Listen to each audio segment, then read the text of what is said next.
በመጀመሪያ የኦሮሚያ እስልምና ጉዳዮች ከፍተኛ ምክር ቤት የኦሮሚያ እስልምና ጉዳዮች ከፍተኛ ምክር ቤት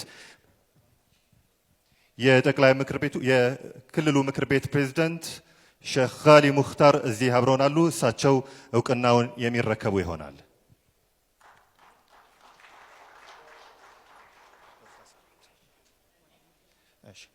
በመቀጠል የሶማሌ ክልል እስልምና ጉዳዮች ከፍተኛ ምክር ቤት የሶማሌ ክልል እስልምና ጉዳዮች ከፍተኛ ምክር ቤት የሶማሌ ክልል እስልምና ጉዳዮች ከፍተኛ ምክር ቤት ፕሬዝዳንት እየመጡ ይገኛሉ። አሁን እውቅና እየሰጠን የምንገኘው በዘንድሮ 1447ኛ ዓመተ ሂጅራ ከፍተኛ ተጓዦችን የላኩ የክልል እስልምና ጉዳዮች ከፍተኛ ምክር ቤት አመራሮችን እውቅና እየሰጠን እንገኛለን። ማለትም ለክልሉ ማለት ነው። በመቀጠል የአዲስ አበባ እስልምና ጉዳዮች ከፍተኛ ምክር ቤት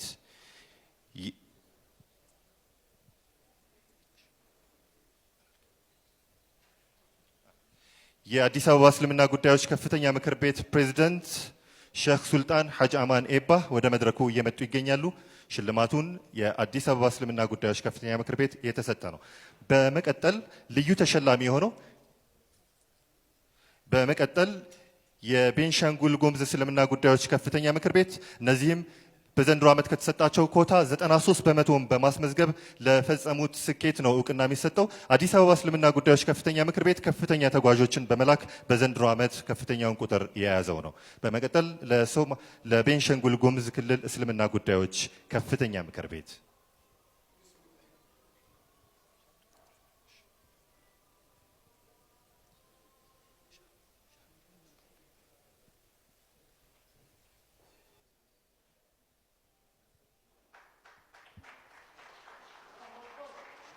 የ1447ኛ ዓመተ ሂጅራ ልዩ ተሸላሚያችን የኢትዮጵያ እስልምና ጉዳዮች ጠቅላይ ምክር ቤት በምክትል ፕሬዝዳንት ማዕረግ የሐጅና ዑምራ ዘርፍ ኃላፊ ዶክተር ሙሐመድ ሳላህ ጀማል ይህ ውጤት እንዲመጣ ከፍተኛ አስተዋጽኦ ካደረጉት መካከል ናቸው። የዚህ የ1447ኛ ዓመተ ሂጅራ የሐጅ መስተንግዶም ልዩ ተሸላሚ ናቸው።